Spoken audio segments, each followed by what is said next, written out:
Hello future doctors and class 11 की student. आज हम स्टार्ट कर रहे हैं क्लास 11 बायोलॉजी एनसीईआरटी जो नीट का बेस है और ये क्लास 11 के लिए भी बहुत इम्पोर्टेंट है। और मैं आपसे एक सिंपल सा सवाल पूछना चाहती हूँ कि अगर बायोलॉजी ना होती तो क्या हम अपने बॉडी को समझ पाते? क्या डिजीज़ का ट्रीटमेंट हो पाता? क्या लाइफ एग्जिस्ट करती? बिल्कुल नहीं। इसलिए बायोलॉजी सिर्फ एक सब्जेक्ट नहीं, ये लाइफ को समझने का साइंस है। तो जो हमारा फर्स्ट चैप्टर है यानी यूनिट फर्स्ट है, उसका नाम है जीव जगत में विविधता, यानी द लिविंग वर्ड्स के बारे में। आज हम स्टार्ट कर रहे हैं एनसीईआरटी का first chapter the living words. ये चैप्टर बोरिंग नहीं है, ये पूरी बायोलॉजी की फाउंडेशन है। अगर ये चैप्टर स्ट्रॉन्ग हो गया तो आगे के सारे चैप्टर ऑटोमेटिकली इजी हो जाएंगे। ओके, जैसे कि आपने इस अध्याय में देखा, ध्यान यानी कि मैं आपसे पूछती हूँ कि पेड़ भी जीवित है, जानवर भी जीवित है और हम भी जीवित हैं, है ना? पर डिफरेंस क्या है, आप बताओ मुझे। और किसी चीज़ को लिविंग बोलने का एग्जैक्ट क्राइटेरिया क्या होता है? बस इसी को आंसर देता है। और ये चैप्टर हमारा जो है ये बहुत इम्पोर्टेंट है कि लिविंग क्या है, जीवन क्या है, लाइफ क्या है ना? ध्यान से सुन लो, नीट में डायरेक्ट लाइन एनसीईआरटी से उठती है, इसलिए हम लाइन बाय लाइन एनसीईआरटी पढ़ेंगे। कोई एक्स्ट्रा फालतू थ्योरी नहीं, सिर्फ एग्ज़ाम ओरिएंटेड प्रिपरेशन। ओके, और चैप्टर स्टार्ट करने से पहले मैं आपसे प्रॉमिस करती हूँ कि लास्ट तक आपको ये चैप्टर अच्छे से समझ में आ जाएगा। और ये जिसको कुछ नहीं आता वो भी अगर इस चैप्टर को अंत तक देखे तो वो बहुत ही अच्छे से समझ जाएगा।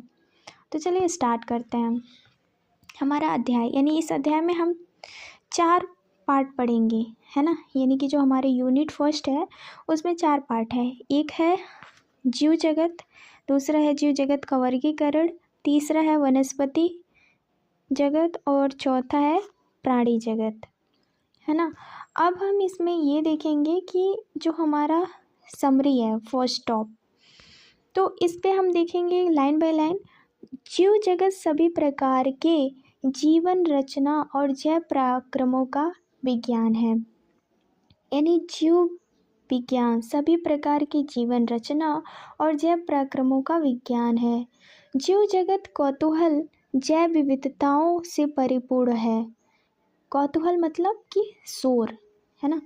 आदि मानव आसानी पूर्वज निर्जीव पदार्थ एवं सजीवों के बीच अंतर कर सकता था,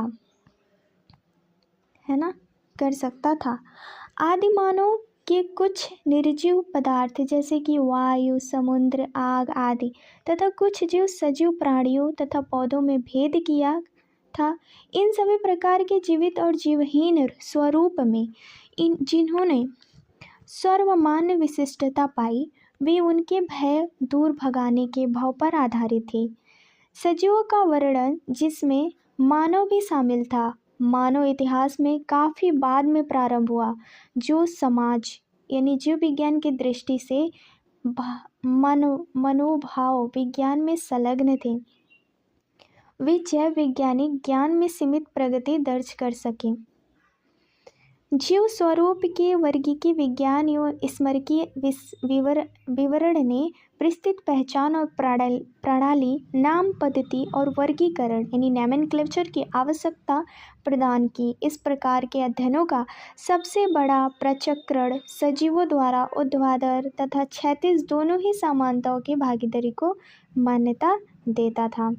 वर्तमान के सभी जीवों के परस्पर समृद्ध और साथ ही पृथ्वी पर आदिकाल वाले सभी जीवों के साथ उसके संवादों और रहस्य घटनाओं, मानवीय अहंकार और जैव विविधता के संरक्षण के लिए एक सांस्कृतिक आंदोलन के लिए कारण थे।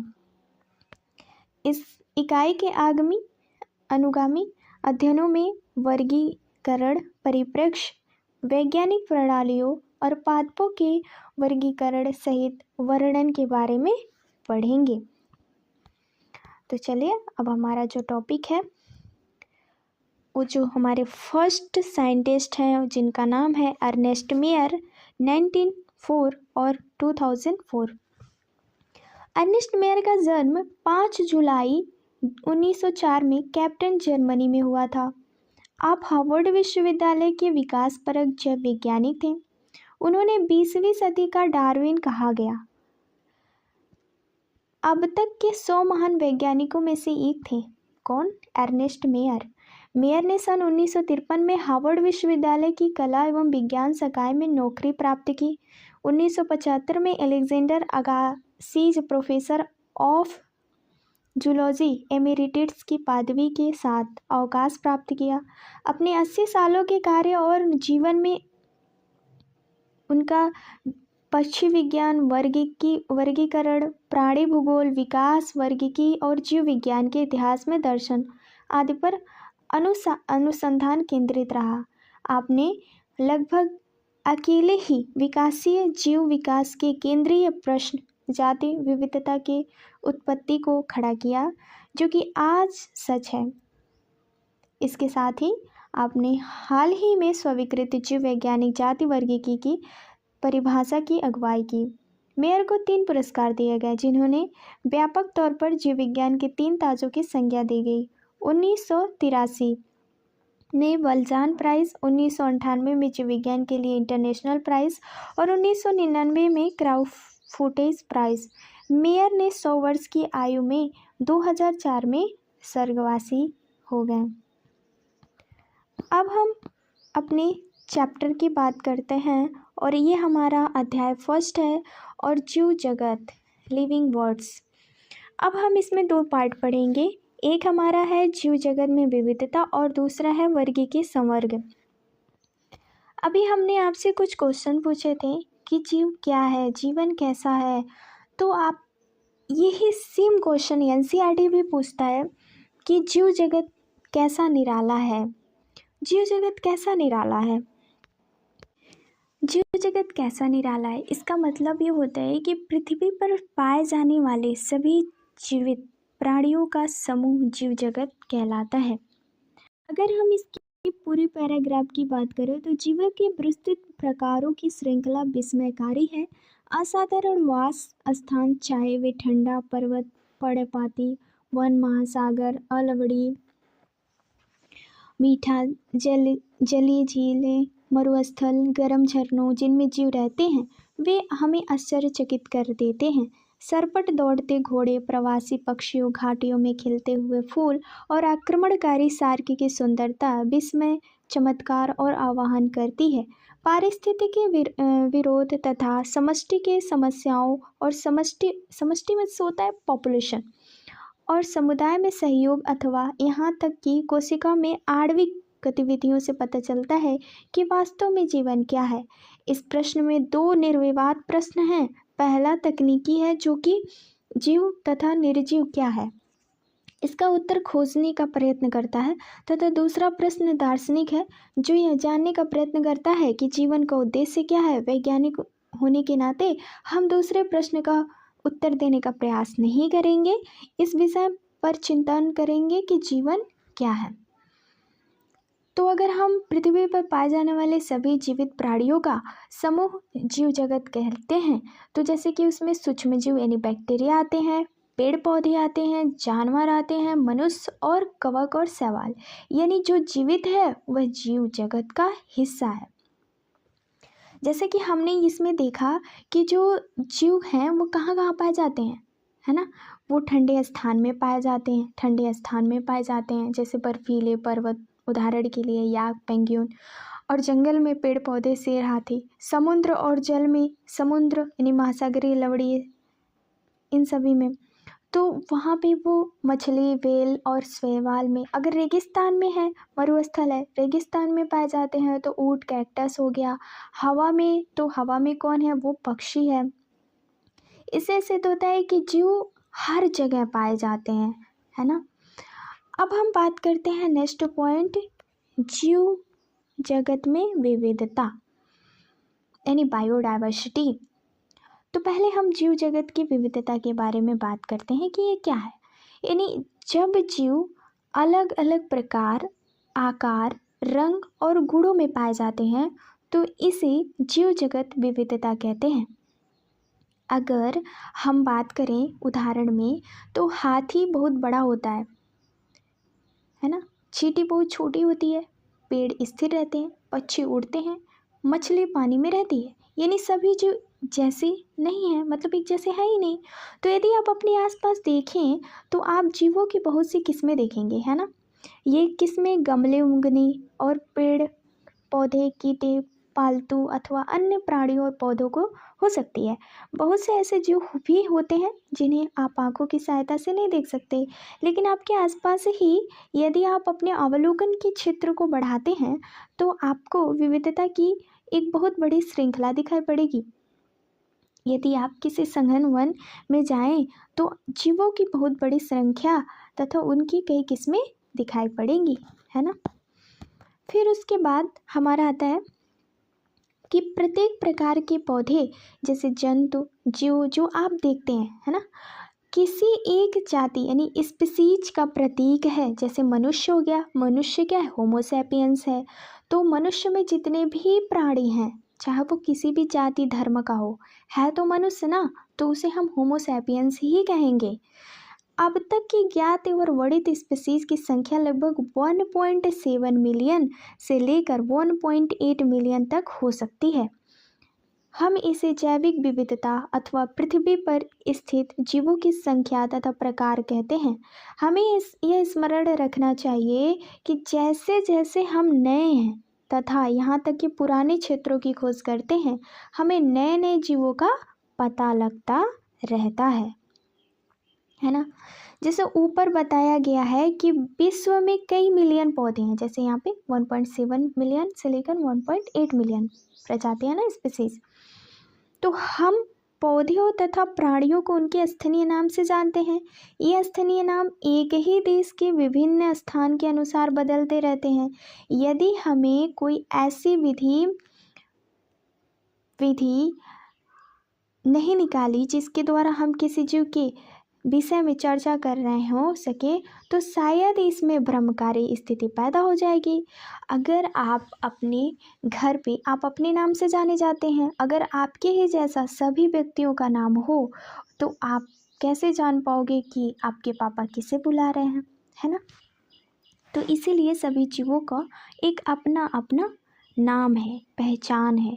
प्रत्येक जीव का एक मानक नाम होता है जिससे वह उसी नाम के से सारे विश्व में जाना जाता है। इस प्रक्रिया को नाम पद्धति कहते हैं, यानी नोमेनक्लेचर कहते हैं। स्पष्ट है कि नाम पद्धति तभी संभव है जब जीवों का वर्णन सही हो और ये हम जानते हैं कि यह नाम किसी जीव का है, इसे पहचानना कहते हैं, है ना। अब ध्यान को सरल करने के लिए यानी कि अध्ययन को सरल करने के लिए अनेक वैज्ञानिकों ने प्रत्येक ज्ञान जीव को वैज्ञानिक नाम देने की प्रक्रिया बनाई। इस प्रक्रिया को विश्व में सभी वैज्ञानिक ने स्वीकार किया। पौधे के लिए वैज्ञानिक नाम आधार सर्वमान्य नाम कसौटी है, इस जिनको international code of botanical nomenclature ICBN दे दिया गया। आप पूछ सकते हैं कि प्राणियों का नामकरण कैसे किया जाता है। प्राणी वर्गीयविदों ने international code of zoological nomenclature ICZN बनाया। वैज्ञानिक नाम की यह गारंटी है कि प्रत्येक जीव का एक ही नाम रहे। किसी भी जीव के वर्णन से विश्व में किसी भी भाग में लोग एक ही नाम से बता सके, ये भी सुनिश्चित करते हैं कि एक ही नाम किसी दूसरे ज्ञात जीव का ना हो। अब जैसे कि आपको पता है कि जो ह्यूमन है ना, ह्यूमन है तो आप ह्यूमन को पहचान सकते हो। आप अगर आम को देखो तो आम की कई प्रजातियां होती हैं, कई नाम होते हैं, लेकिन अगर हम आम को आम कहेंगे, अगर हम यहाँ यानी कि आप यूपी में हो आप आम कहते हो, है ना। आप अगर यहीं जापान में चले जाओ, किसी अदर कंट्री में चले जाओ, वहाँ पे आम कहोगे तो कोई समझ नहीं पाएगा। मैंगो भी कहोगे तो आई थिंक इंग्लिश जानते हो, तो वहाँ पे जापानीज़ भाषा में तो आम को कुछ और ही कहा जाता होगा। लेकिन अगर आप वहाँ पे मैंगो कहोगे और मैंजीफेरा इंडिका कहोगे तो वहाँ लोग समझ जाएंगे। अब हम बात करते हैं जीव विज्ञान ज्ञात जीवों के वैज्ञानिक नाम देने के लिए सार्वजनिक मान्य नियमों का पालन करते हैं। प्रत्येक नाम के दो घटक होते हैं। पहला होता है वंश नाम, दूसरा होता है जाति संकेत पद। इस प्रणाली को, जिसमें दो नाम के दो घटक होते हैं, उन्हें द्विनाम पद्धति कहते हैं। इस नामकरण प्रणाली को कैरोलस लिनियस ने सुझाया था। इसका प्रयोग सारे विश्व के जीव वैज्ञानिक करते हैं। दो शब्दों वाली नामकरण प्रणाली बहुत सुविधाजनक है। आओ आपको हम आम के उदाहरण देते हैं। जैसे मैंने आपको बताया मैंजीफेरा इंडिका, है ना। यह नाम कैसे द्विपद है? तो मैंजीफेरा वंश नाम है तथा जबकि इंडिका जो है वो स्पीसीज नाम यानी जाति संकेत पद है। इस पद्धति के अन्य नियम भी हैं। नियम क्या है? जैविक नाम प्राय लैटिन भाषा में होते हैं और तिरछे अक्षरों में लिखे जाते हैं। इनका उद्भव चाहे कहीं भी हुआ हो, चाहे लैटिनीकरण या उन्हें लैटिन भाषा में व्युत्पन्न समझा जाता है। जैविक नाम में पहला जो शब्द होता है वो वंश होता है, यानी कि जीनस। क्या होता है? जीनस। जबकि दूसरा शब्द जाति संकेत पद होता है।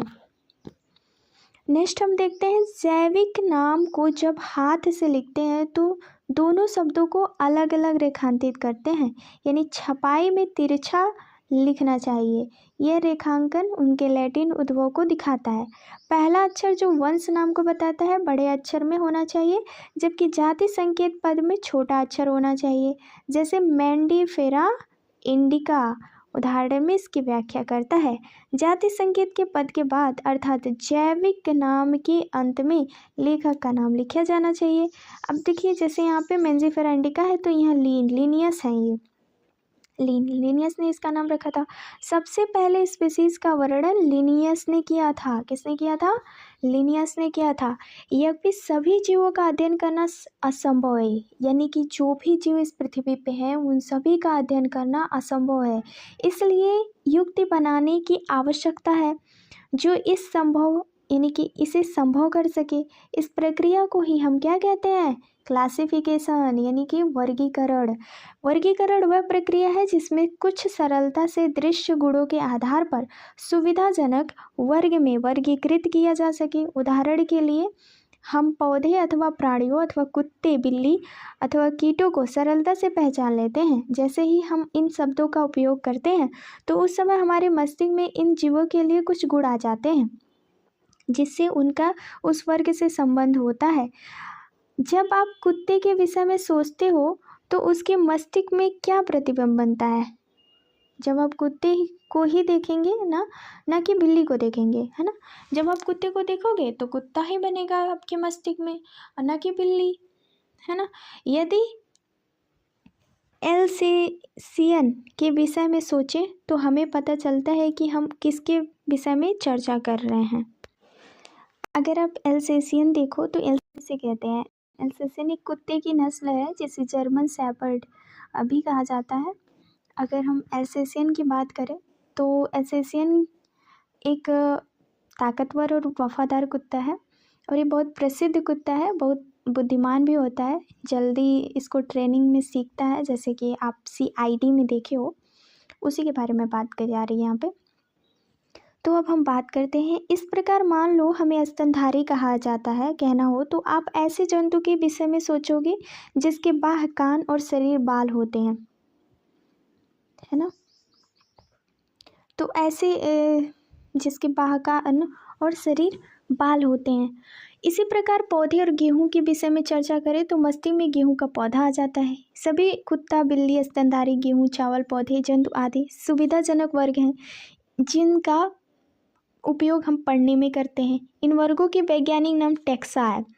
यहाँ आपको स्वीकार करना चाहिए कि टैक्सा विभिन्न स्तर पर सही वर्गों को बता सकता है। पौधे भी एक टेक्सा है, गेहूँ भी एक टेक्सा है। इसी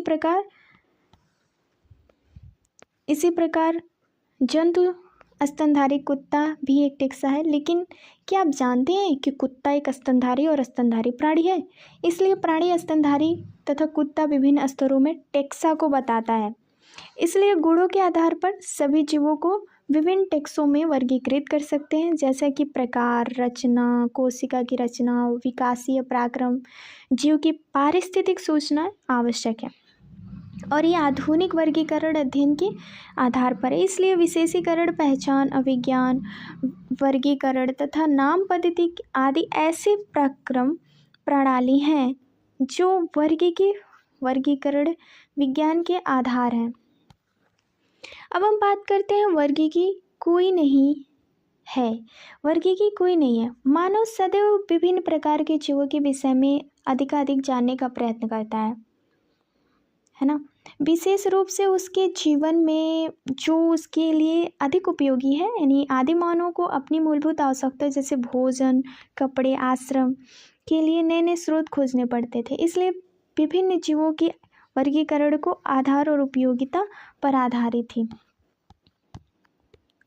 अगर हम बात करें, काफ़ी समय में मानव विभिन्न प्रकार के जीवों के विषय में जानने और उनकी विविधता सहित उसके संबंध में रुचि लेता रहा, क्योंकि लोगों को तो दूसरे के बारे में जानने इंटरेस्ट होता है ना। तो उसी तरह मनुष्य ही तो है जो दूसरों के बारे में जानने में बहुत उत्सुक होता है। कुत्ता थोड़ी जाएगा इतना ज़्यादा सोचने। अध्ययन की इस शाखा को वर्गीकरण पद्धति यानी सिस्टमेटिक्स कहते हैं। सिस्टमेटिक शब्द लैटिन शब्द यानी सिस्टेमा में आया, जिसका अर्थ होता है जीवों की नियमित अवस्था। यानी लिनियस ने अपने पब्लिकेशन का टाइटल सिस्टेमा नेचुरा चुना। वर्गीकरण पद्धति में पहचान, नाम पद्धति, वर्गीकरण को शामिल करके उसके क्षेत्र को बढ़ा दिया गया। वर्गीकरण पद्धति में जीवों के विकासीय संबंध को में ध्यान रखा गया। अब यहाँ पे हम वर्ग की संवर्ग बात करते हैं। वर्ग की संवर्ग की बात करें तो ये टेक्सा है ना, हिरार्की। अगर हम इसमें बात करें, वर्गीकरण एकल सोपान पराक्रम नहीं है। अगर आपको सोपान के बारे में पता नहीं है तो ये सोपान का अर्थ होता है कि सीढ़ी पायदान होते हैं। जैसे ही जीवों के वर्गीकरण में कई पायदान होते हैं और इस पायदानों को ही हम सोपान कहते हैं, है ना, टेक्सोनोमी रैंक। बल्कि इसमें पदानुक्रम सोपान यानी कि जो हमारा टेक्सोनोमिक रैंक होता है उसमें प्रत्येक रैंक यानी सोपान पद अथवा वर्ग को प्रदर्शित करता है, जो कि संवर्ग समस्त वर्ग की व्यवस्था है। इसलिए इसे वर्ग की यानी टेक्सोनोमिक कैटेगरीज कहते हैं। और तभी सारे सवर्ग मिलकर वर्ग की पदानुक्रम बनाते हैं। प्रत्येक सवर्ग वर्गीकरण की एक इकाई को प्रदर्शित करता है। वास्तव में यह एक पद को दिखाता है और इसे प्राय वर्ग यानी टेक्सोन कहते हैं। वर्ग के संवर्ग तथा पदानुक्रम का वर्णन एक उदाहरण द्वारा कर सकते हैं, जैसे कि जीवों के एक वर्ग को दिखाता है जिसमें एक समान गुण जैसे 3 जोड़ी संधिपात टांगे होती हैं। यानी 3 जोड़ी जो होते हैं वो होती हैं टांगे। इनका अर्थ होता है कि कीट स्वीकारणीय सुस्पष्ट, यानी कि कीट जो होते हैं जिसका वर्गीकरण किया जा सकता है, इसलिए इसे एक ही पद अथवा संवर्ग का दर्जा दिया गया है। क्या आप ऐसे किसी जीव अन्य वर्ग का नाम बता सकते हैं? स्मरण रहे कि वर्ग संवर्ग को दिखाता है, यानी वर्ग क्या दिखाता है? संवर्ग यानी कैटेगरी को दिखाता है। यहाँ पे संवर्ग का मतलब होता है कि वर्गीकरण का प्रत्येक समूह या लेवल, जैसे स्पीसीज, जीनस, फैमिली, इसी को कह के प्रत्येक पद अथवा वर्ग वास्तव में वर्गीकरण की एक इकाई को बताता है। ये वर्गीकरण की वर्ग यानी सुस्पष्ट जैविक है, न केवल आकारिकीय समूहन यानी कि मार्फोलॉजिकल नहीं है। सभी ज्ञात जीवों के वर्ग के अध्ययन के सामान्य संवर्ग जैसे जगत कौन सा है? किंगडम। यहाँ पे जगत यानी सबसे बड़ा, संघ फाइलम अथवा भाग पौधे के लिए यानी डिवीजन का प्रयोग पौधे के लिए होता है। वर्ग क्लास, गण ऑर्डर, कुल फैमिली, वंश जीनस, जाति स्पीसीज का विकास हुआ। पौधे तथा प्राणियों दोनों में स्पीसीज सबसे निचले संवर्ग में आती है। अब आप यह प्रश्न पूछ सकते हैं कि किसी जीव को विभिन्न संवर्गों में कैसे रखते हैं। इसके लिए मूलभूत आवश्यकता व्यष्टि अथवा उसके वर्ग के गुणों का ज्ञान होना चाहिए। अगर यह समान प्रकार के जीवों अन्य प्रकार के जीवों में समानता और विभिन्नता को पहचानने में सहायता करता है। अब हम बात करते हैं स्पीसीज, प्रजाति। प्रजाति किसे कहते हैं? सबसे छोटा समूह जिसमें जीव आपस में प्रजनन करे, है ना। और इसे सबसे पहले जॉन रे ने नाम दिया था, है ना। वर्ग के अध्ययन में जीवों के वर्ग जिसमें मौलिक समानता होती है इसे स्पीसीज कहते हैं। हम किसी भी स्पीसीज को उसमें समीपस्थ संबंधित स्पीसीज से उनके आकारिकीय यानी कि उसके मॉर्फोलॉजिकल डिफरेंशिएशन के आधार पर, विभिन्नता के आधार पर उन्हें एक दूसरे से अलग कर सकते हैं। हम उनके लिए जैसे कि मेंजिफेरा इंडिका, जैसे आम की बात कर रहा है सोलेनम ट्यूबिरोसम, आलू की बात कर रहा है पैंथरा लियो, सेर की बात कर रहा है, के उदाहरण लेते हैं। इन सभी नामों में इंडिका, ट्यूबिरोसम, लियो जाति के संकेत पद हैं यानी स्पीसीज हैं, जबकि सभी जो पहले शब्द है वो मेंजिफेरा हो गया, सोलेनम हो गया, पैंथरा, ये सब क्या है? जीनस हैं यानी वंश हैं। ये एक टेक्सा अथवा संवर्ग का भी निरूपण करते हैं। प्रत्येक वंश में एक अथवा एक से अधिक जाति संकेत पद हो सकते हैं जो विभिन्न जीवों जिनमें आकारिकीय गुण समान हो को दिखाते हैं। उदाहरण के लिए अगर हम पैंथेरा में एक अन्य जाति संकेत पद जिन्हें टिग्रिस कहते हैं, सोलेनम वंश में टाइग्रिस, मेलांजेना भी कहते हैं। मानव की जाति सैपियंस है ना। जाति क्या है? स्पीसीज सैपियंस है और वंश होमो है यानी पूरा नाम क्या होता है? होमो सैपियंस होता है। तो अब बात करते हैं हम जीनस के बारे में यानी कि हमारे वंश के नाम। जैसे हमने होमो सैपियंस पढ़ा तो होमो क्या है? होमो जाति है, होमो वंश है और सैपियंस क्या है? जाति है। तो सैपियंस जाति है और होमो वंश है। तो होमो के बारे में, जैसे वंश में संबंधित स्पीसीज का एक वर्ग आता है जिसमें स्पीसीज के गुण अन्य वंश में स्थित स्पीसीज की तुलना में समान होते हैं। हम कह सकते हैं कि वंश समीपस्थ संबंधित स्पीसीज का एक समूह है। उदाहरण के लिए आलू, टमाटर, बैगन, ये दोनों अलग अलग स्पीसीज हैं लेकिन सभी सोलेनम वंश में आते हैं। शेर, पैंथेरा लियो, चीता, पैंथेरा पार्डस और पैंथर टाइग्रिस जिसमें बहुत से गुण हैं, ये सभी पैंथेरा वंश में आते हैं। यह वंश दूसरे वंश यानी फैलिस जिसमें बिल्ली आती है से भिन्न है ना। अब बात करते हैं हम फैमिली यानी कुल के बारे में।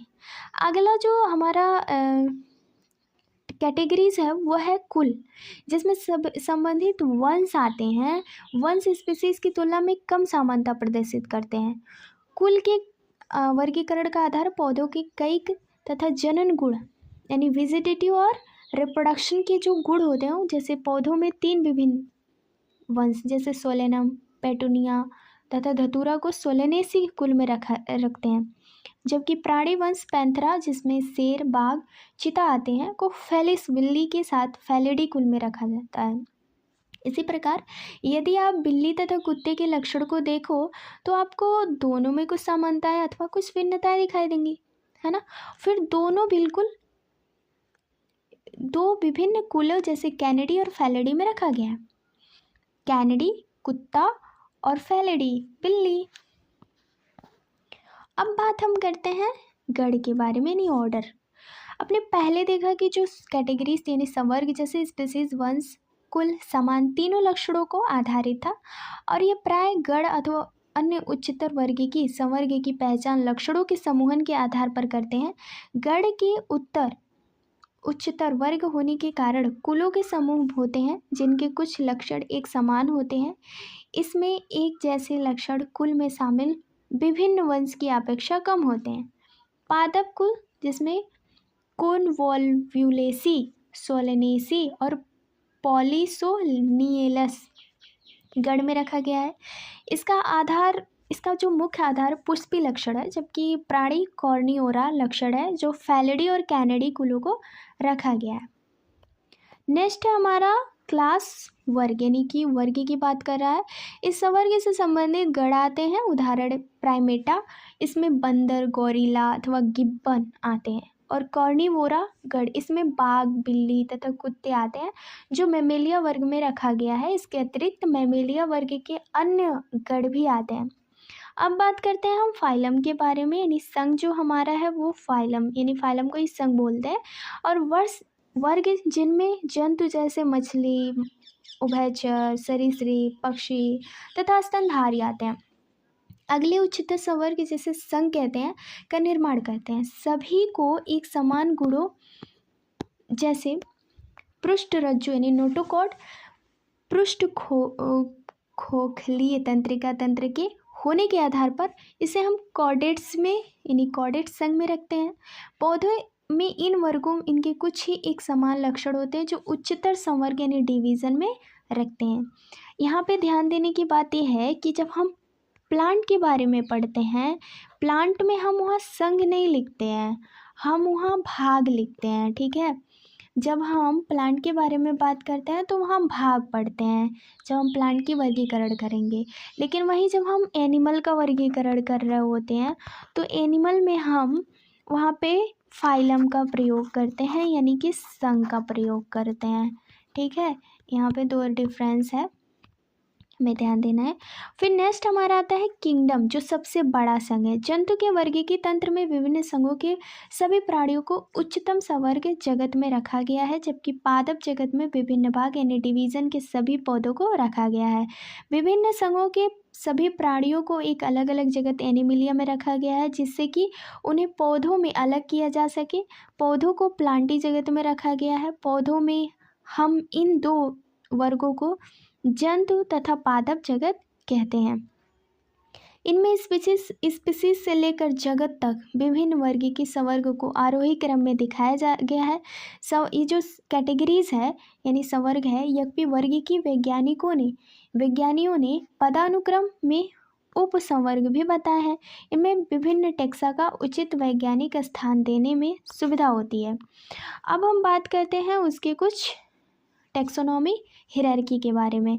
तो क्या आप इस व्यवस्था के आधार को स्मरण कर सकते हैं? उदाहरण के लिए जैसे जैसे हम स्पीसीज से जगत की ओर ऊपर जाते हैं, वैसे ही समान गुणों में कमी आ जाती है। सबसे नीचे जो टेक्सा होगा उसके सदस्य सबसे अधिक समान गुण होंगे।